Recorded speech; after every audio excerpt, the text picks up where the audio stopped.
On today's episode, I am talking with Natalie Koussa about podcast guesting, but it's not the way that you've probably heard this pitched before. We are talking about podcast guesting with the goal of bringing more clients into your one-on-one service or your high-ticket group program. So we are leaving behind list building as the reason you want to podcast guest and really talking about how you can see real clients coming in. Welcome to Process to Profitability, hosted by me, Samantha Maid. Process to Profitability centers on strategic processes that reduce costs while increasing conversions, productivity, and efficiency for creative CEO women who are growing sustainable, successful service-based businesses. We'll discuss strategies that produce sustainable profits and how to apply these processes to your small business through solo episodes and some amazing guests this season. We cover lots of things, including what you need to do to be ready to be a guest on podcasts, what to avoid when you are pitching, and then we talk about how you can use that podcast to bring clients into your business and kind of the result you should expect to see from a podcast. I also asked Natalie her tips and advice for finding the right podcasts to reach out to. And it might surprise you to know that you are not having to reach for that top 1% of podcasts on iTunes. You're really looking for dedicated audiences who trust the host of the show. And when your goal is to bring in clients instead of build lists, that makes all of this so much easier, so much less stressful, and it can be a lot of fun. Natalie Koussa is a business coach and podcast guesting strategist who helps industry changemakers create their fully expressed, fully booked business. Natalie believes that your message is the life force of your business. It's the key that unlocks income and the impact you're here to create. She's the creator of the Luminous Mastermind and the Speakeasy, a group program that supports entrepreneurs to clarify their thought leadership message, pitch like a pro, and get booked on the podcast. Hi, Natalie. Thanks for joining me today. Hi, Samantha. Thanks for having me. I read your official bio at the beginning of the show, but can you tell us a little bit more about how you have gotten to where you are in your business and how you have made that journey? Yeah, absolutely. So I got started in business. I used to be a director of partnerships for a nonprofit before I started my business. So it seemed very natural to me to start as a visibility coach because all my work was around developing partnerships, PR, all that good stuff. And as I got started, I noticed that people were saying to me, yeah, sure, but can you help me get booked on podcasts? It was the only thing that anyone wanted me to help them with. And I was like, yeah, absolutely. So I started doing that with some one-to-one clients, and it's really snowballed from there. I've taught podcast guesting in a few different ways. I used to have VIP days, and then I got quite a few requests from people saying, could you do a group program? I'm not so into VIP days, but I'd love to be in community and have your support over a longer period of time. So the Pod Squad started as a pop-up offer, initially live teaching every week with a small group. And then it just snowballed from there. Next time it opens, it will be as the Speakeasy. And then I've always done sales throughout my career in lots of different ways. So I always wanted to teach sales and messaging because it's just what I'm really passionate about. But I promised myself that I'd sell 100K worth of services in my own business before starting to teach sales and messaging publicly. So again, that's what I did. So I now teach those two things. I do podcast guesting through the Speakeasy, and then I have a mastermind called Luminous, which is really focused on creating your fully booked business through self-expression, sales, marketing, and intentional audience growth. I love that you set that goal for yourself, that you were like, I want to make sure I've got my sales process down and that I can do this before teaching other people. I think we see a lot of coaches that jump into things and they haven't always done it themselves. And it's really nice to know you have been there, you've gone through all the trials and the mindset stuff that comes with trying to do something big like that. Yeah, thank you. It was really important to me. It just felt really an integrity to make money first by doing something that wasn't selling, make more money, and then support people with sales. Because it's the way that we sell online. Sure, there are some really timeless principles from that you can pull in from offline, kind of the real world, but it's different as well. So I really wanted a good understanding of what does selling online feel like, exactly like what are the mindset things that come up. And also I wanted to try enough different strategies myself that I wasn't only teaching, here's my one way. I can share, I've tried this, it didn't work for me, but I think it's for these reasons. Why don't you try the same strategy but in a slightly different way? And I could share some of the Today, we're talking specifically about podcast guesting, but really from the point of view of using podcast guesting, not just for visibility, but to get clients into your business. We all know that podcast guesting can get you more visible, it can get you in front of other people's audiences, but it's important then to actually translate that into revenue in your business, or really as a tactic, it's not very helpful. Yeah, absolutely. So I see lots of people wanting to do podcast guesting for list building. And while podcast guesting, like, of course, it grows your credibility, it grows your visibility, all those good things. I actually don't think it's great for list building, but I do think it's great for lead generation. What I mean by that is what I see. So I've seen this in my own business and I also see it with my clients, is that there isn't a huge influx of people that come after every single interview and join your email list. The numbers are fairly small, but the people that do come and either join your email list or DM you on Instagram or however you invite people to come into your world after the interview, the people that do come are so much more likely to buy from you. So what I'm seeing is that clients that speak on podcasts, they may only have a small bump in their email list, but they can directly tie low ticket and high ticket sales to exact interviews that they've had on other people's podcasts. And that's what I mean. When we say we want to grow our visibility, generally what we mean is, I want more clients. That's what people actually want. So I think podcast guesting is a brilliant way of skipping the whole growing a huge audience list and then nurturing them and then putting them through a funnel and all of that, which is a totally valid business model, but it's not a great one for podcast guesting to support. It skips all of that and takes people really much more directly from, I've heard you on an interview. I now feel like I know you because that was 30 minutes that I was listening to you. I understand how you think. I've got a feeling of who you are. Can I work with you? What are your offers? When can I join? So it really shortens the sales cycle in what I think is a really helpful way for most of us that don't want to become a big internet celebrity. We just want to do meaningful work with really good fit clients for us. I would agree. I've seen the same thing in my business when I Mm-hmm. have people that listen to me on a guest podcast. They're like, "Oh, I'm ready to hire you." It's not a big list bump. And I've talked to a lot of people that have been doing summits and they will see their list grow a lot, but they won't see clients come from that. And so it feels like summits and podcasts should be similar, but you really do see very different results in what part of your business is growing with them.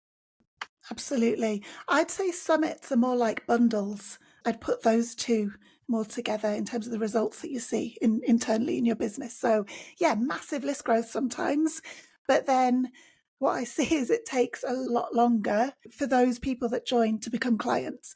Because I think there's so much distraction. If people find you on a summit, they've probably also listened to 10 other speakers, or they haven't had time to listen to you and they've just opted in to your freebie so that they can get to know you later. In the same way as bundles are often, unless they're really well curated, they're often in this kind of smash and grab type mentality. When somebody listens to you on a podcast, they've had to opt in to listening to that episode. It's much more of an investment of time. And the chances are that they already trust the host. So then there's that transfer of trust that happens when they listen to you. Plus, they get to actually hang out with you for a bit and like really get to know you and get a sense of whether or not they like your approach, get a sense of who you are in a way that it's much, much harder to do with summits or bundles. So yeah, I totally agree with that. If people listening are thinking they haven't done a lot of podcast guesting and they want to get into it, how do they know if that's the right fit for them, if that is something that they should be pursuing? Yeah, so the people that I see podcast guesting work really well for have an offer already inside their business that they know how to sell. So it's not impossible for it to work for you earlier on in your business, but the people that really hit the ground running come in when they join the speakeasy or when I start working with them. They say to me, I've got this one or two handful of offers that they're already selling. I just now would like to invite more people into them. And the reason for that is partly they've got their sales process down, which is great, but it's also that they have enough expertise and they've worked with enough people that they have something really meaningful to share when they're speaking on podcasts. I've had people speak on one podcast, I've had people speak on 5 podcasts, and then say to me, oh my God, this is great. I'm filling up my one-to-one offer. And I've had people selling into high-end masterminds as well from only a handful of podcasts. That makes a lot of sense, because when you've worked with somebody in your one-to-one service or your mastermind, you have an idea of what they're struggling with, what your messaging needs to be. You've got some examples you can pull from.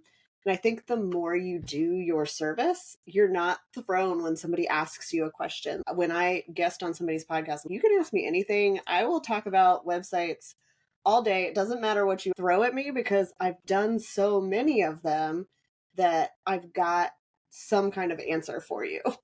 Yeah, you've got the client experience to back you up, but you've also got concepts or processes or unique ways of looking at the thing that you do that make you stand out in the marketplace. Whereas when you're a bit earlier in your business journey, chances are you haven't developed those things well enough yet to be able to speak on podcasts and for people to truly understand what makes you unique. So why they'd want to choose Samantha as their web designer compared to the hundreds of other web designers they can find with a simple Instagram scroll. So it's that kind of real sweet spot that I see working really well for people. So if somebody's thinking they want to pitch podcasts, what might they need to have prepared ahead of time? And then we can talk about what pitching actually looks like, what good pitching actually looks like. Yeah. So I think the one fundamental thing to have prepared ahead of time is, what do you actually want to talk about? And I know that sounds so simple, but people skip that step and then they panic and then they throw in something they think the host wants to hear, but it doesn't match with their expertise. So inside the speakeasy, I call them core conversation topics. And the reason I call them core conversation topics instead of speaker topics is speaker topics I found spin people out sometimes. They think of speaking on podcasts as if they're giving a lecture or and it's not that vibe at all, which is partly why it makes it so amazing. It's a conversation, right? Like, it's exactly how you and I are speaking now. And the host is there to guide you through the conversation. So you don't need to know exactly minute by minute what it is that you're going to say. You just have to answer the question and then let the host ask you another one and respond, and really just let it be a conversation. So if people are really new to pitching, I think the one thing that you need to have in place is just have even just one core conversation topic. And to be a really good core conversation topic, it needs to bring together what you want to be known for, like what you want to talk about, with what you know your best fit clients need to hear from you.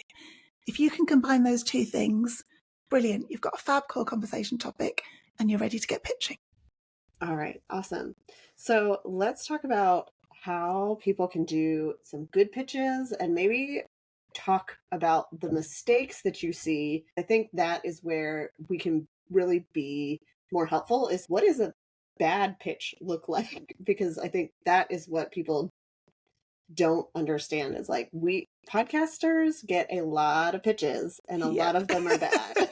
Yeah. I wonder if you want to chip in with this as well, Samantha. It's probably really helpful for people to hear from your perspective, like the pitches that you receive and what makes them bad as well.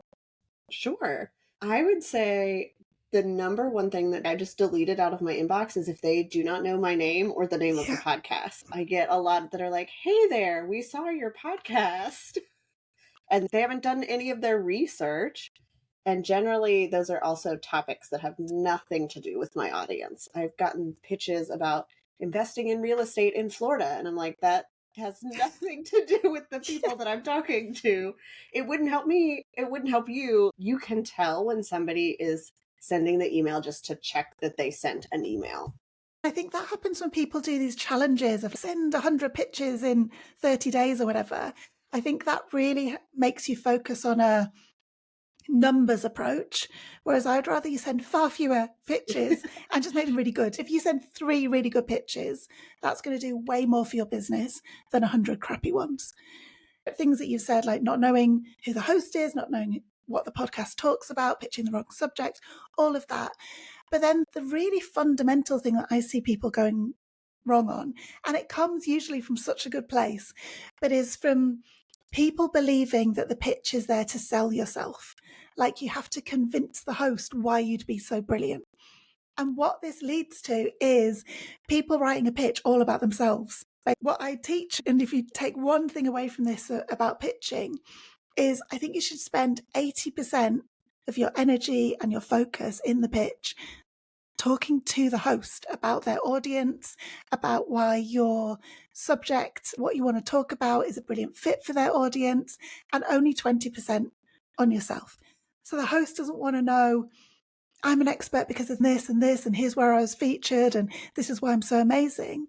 They just want to know, will this be a great fit for my audience? So if you can show them that, then you're already onto a winner.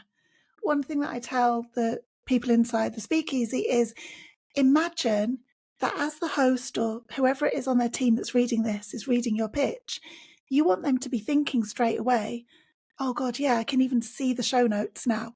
This is going to be a great conversation. I can see how much my audience are going to love it, because then you're going to get a yes. And then you can layer in some credibility and why you're the right person to talk about the subject. I really like that.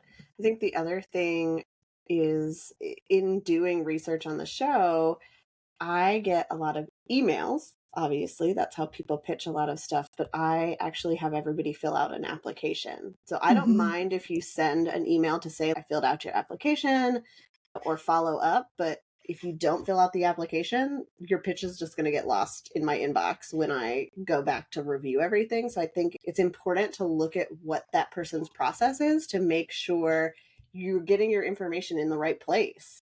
Absolutely. And usually the best places to look are either on their website, if they've got a podcast page, it quite often has a button at the top saying, if you're interested in speaking, click here, or in their contact form, there'll be a drop down saying guest interview, or it'll say, if you would like to speak on my podcast, fill in this form. I'm sure that the websites you design have that really front and center. Not everybody's websites are that clear, but you should be able to see if you just spend a few minutes clicking around and seeing what, if they have a process there. And if they don't say one, then sure, send them an email. But if they have a process, follow it. Use them. It's just the total basics, isn't it? Yeah. Have you seen anything where you are seeing podcasters want to get away from kind of those core conversations or ask different questions instead of feeling like we're having the same interview on every podcast if somebody's going on multiple podcasts? Yeah, I think there is a bit of that, but I also see that hosts tend to really like when people come with a strong point of view and a strong core conversation topic to anchor the interview. And then, sure, it's a conversation and it can weave in and out and go in different directions. But having that core conversation topic, I think, gives a lot of safety to the host, that you know what you're talking about and that it's going to be a really focused conversation. And it also creates a lot of safety for the guest. It can feel really vulnerable to go on a podcast and know that it's going to be out there. So really having a focus on something that you are genuinely an expert in and that you have a point of view on and that you love talking about can be a really solid anchor. And then sure, You can go wherever the conversation takes you, but I think it can be a really good starting point. Yeah, I agree. I always appreciate if somebody is so much of an expert in what they're talking about that if I throw in like an oddball question that we hadn't discussed ahead of time, they will just go with it. And yeah, we might have to edit out like a couple of ums and a pause, but as hosts, I think we don't want to just feel like we're going through the same list of questions everybody else is, because generally our audience is slightly different, or the types of conversations we're trying to have can be a little bit different than just give us your high level tips on this topic. Yeah, exactly. And I think if you have a core conversation topic that really supports you to talk about what you know, it becomes way easier to go deep and to have a more nuanced conversation, or a conversation that really fits the listeners of that particular podcast, instead of something more superficial or something that everybody's heard a million times before in different ways. So if somebody has been on a podcast, kind of what can they expect to see afterwards, and maybe how can they best take advantage of that opportunity? Yeah, so I think what you can expect to see afterwards is a small bump in people joining your email list. So a flurry of DMs on Instagram or LinkedIn, wherever you are, that if you've mentioned that people will come and chat to you. They're like great metrics to show that people are connecting with what you're saying, which is a brilliant first step. What I look for with my clients is sales, so that they see people joining their offers. And when they ask, how did you find out about me? The answer is, I heard you on such and such podcast. That's the really true metric. And for some people, that doesn't happen immediately. For some people, it takes a few months to really get into the swing of things. But I do want it to happen. Like, that's to me the ultimate sign of success. For some people, it really does happen almost immediately. As we've said, that tends to be if you're a little bit more experienced, or if you already have good messaging throughout your business and a good sales process throughout your business. Speaking on podcasts is only ever going to be the first step of somebody coming to find you. And if that person, if the listener, has a really quick decision making and high risk buying personality, then it can be all they need. I've certainly heard of that happening. People just get DMs and say, I've heard you on this podcast, I'm ready to hire you. But if listeners have like a lower risk tolerance for buying, or they're slower decision makers, they'll want to connect in to your emails or follow you on Instagram and see more from you before they buy. So if they're that kind of listener, your sales process has got to really be on point to bring them into your offers. And podcasting can last such a long time. So I think we need to remember that even if we're not seeing it right away, it could be because our buyers just need more time, but it could Yeah. be people are going to listen to that podcast months or years from now when they're going back through somebody's bank of episodes. Yeah, for sure. To you, that podcast is old. So it was published a year ago and you're like, oh yeah, I can even hardly remember that conversation. But if somebody's just discovering that episode for the first time, to them it's brand new, especially since Google has started ranking podcasts right at the top of searches. It's one of the reasons that speaking on other people's podcasts is so powerful, that you do the work once and it truly is evergreen. People can discover that episode in a year's time, 2 years' time. Have you seen anything that's working particularly well, or maybe that's not working, as far as where you're sending people at the end of an episode? Yeah, so one of the things that I've started doing recently, and I've been having my clients with that I'm seeing working, is I know most people offer a freebie at the end of the episode. I'm encouraging people to not offer a freebie and to simply, so I say, join the wait list for the speakeasy or for Luminous, or you could just talk about your email list and share what's in them, why they're so great, who they're for. And again, you're going to get fewer people that join that way. If you do offer a freebie, you'll get more people joining your email list. But how interested people are so Mm-hmm. much higher if they join in just for the wait list or for your emails, instead of getting something from you straight away. So that's something that I'm really encouraging people to do. That makes a lot of sense. You're starting them off in that sales process already. You're saying join the waitlist for this program so they know specifically what they will hear about instead of a freebie that they may never use. And then they're on your email list, but it doesn't have that sales purpose from the very beginning. Yeah, and it's what we were saying before. Do you want this big email list with lots of people, whereas only some of them are interested in buying from you? You can expect 1% to 2% conversion is the stat that gets shared.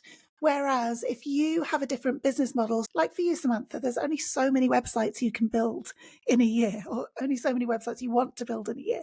Or for me, that my groups are pretty intimate. I don't want hundreds of people joining at a time. If you just prioritize only speaking to the people that actually would like to buy from you, then you don't need this massive email list. You can have a really tiny email list, but the people that are on your email list are there because they're waiting for doors to open to the program that you mentioned in your podcast interview, or they want to learn from you, or they want you to build their website or create their systems or whatever it is that you specialize in with your business. I just think it's such an intimate and fun and easygoing way to do business. I love guest podcasting and podcasting in general because it's so conversational. You're building relationships with the people listening and with the host, and like it is a way to show that you're an expert and feel like you are really giving value to somebody. The other thing is that most of us started our business like, sure, we want to make money and we need to earn a living out of our businesses. Of course we do. But more than that, most of us start our business because we really want to contribute and create some impact and help people. And I think speaking on podcasts is a brilliant way to share your message. So, like, somebody listening to this podcast could use what they're hearing, understand whether or not podcast guesting is a good fit for them, really know what kind of metrics or what to expect from podcast guesting. And that's really valuable. That's completely free. They've spent half an hour listening to it, and then maybe they'll go ahead and use podcast guesting in their own business. And to me, that feels amazing. That's an impact that I'm having way beyond the number of people that actually go on to pay me and work with me as clients. And it's the same for my clients. That's the kind of impact that they want in the world as well, that kind of ripple effect. If somebody's listening and they're excited about this, they've got all these pieces together, do you have any quick tips on finding the right podcast to be on? If we should be going for like those top of the charts ones or new podcasts? Yeah, so I think the number one criteria, the number one thing that matters is the amount of trust there is between the host and their listeners. That matters so, so much more than iTunes ranking or like a big, massive million downloads podcast, which is often where I see people aiming. They're like, I want to be on Jenna Kutcher's podcast. And that could be an amazing fit for you if your best fit clients really trust that host. But if they don't, it's a bit of a wasted opportunity. So it can be hard to tell, right? Like how much trust there is between listeners and the host. But the kinds of things to be looking for are, if they have a social media following, how do people interact with them? Do people comment? Do they seem to really know and trust the host? Are people sharing the podcast? What's the host's reputation like in kind of circles of people that you know? And then another way to know is if you and I, Samantha, we know each other through a program that we did together. And that can be a really good way of speaking on somebody else's podcast, because the chances are that lots of your listeners also know you in that way and probably know who I am in that way. So there's already some of that trust there. So it's like this layered approach. I could be a brand new name to people on your podcast. That's really valuable as well. But it's likely that lots of your listeners have already heard of me. So there's already at least like a little bit of trust there. And then this can build. So that's the main way that I tell my clients to really prioritize layers of trust in your own network, but also the trust that you think you can see between the host and their listeners. That's great advice. I found that a lot of times those smaller podcasts have much loyaler listeners.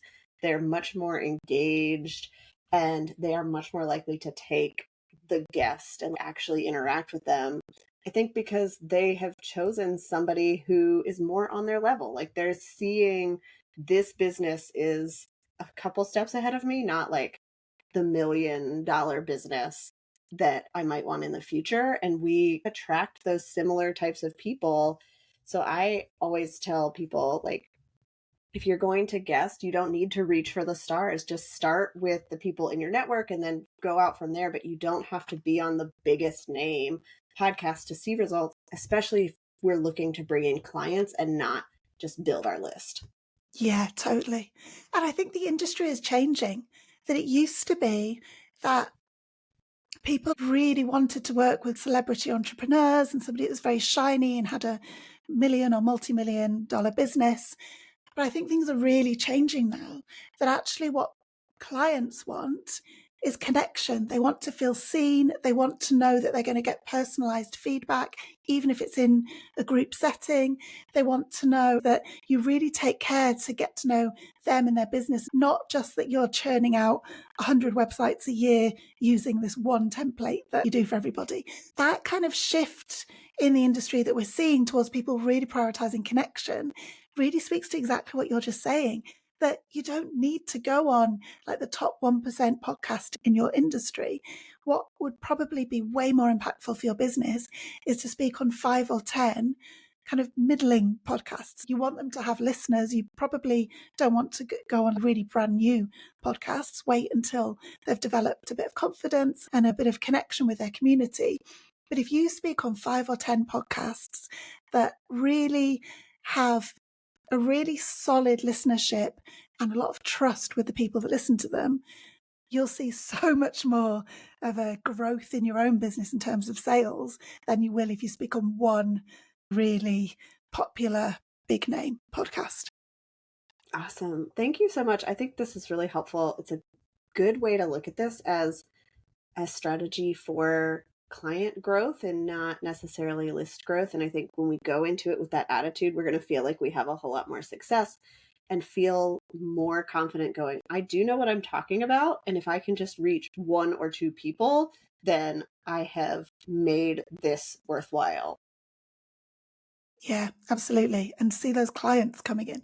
I'd much rather get 1 or 2 clients from speaking on podcasts than 100 new subscribers and no clients. That's totally what I want and what the people that I work with want. So where can people find you online and connect with you and maybe find out about the speakeasy when that's opening up?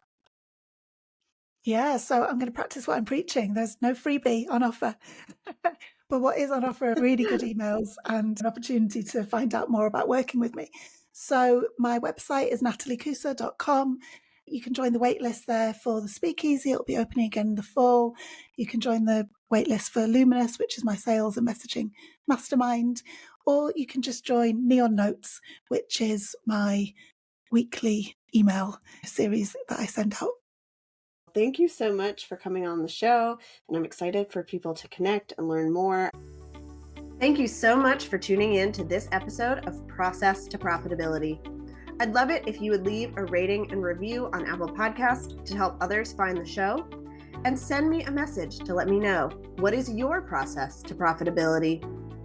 You can connect with me on my website at lemonandthesea.com or on Instagram and TikTok at lemonandthesea.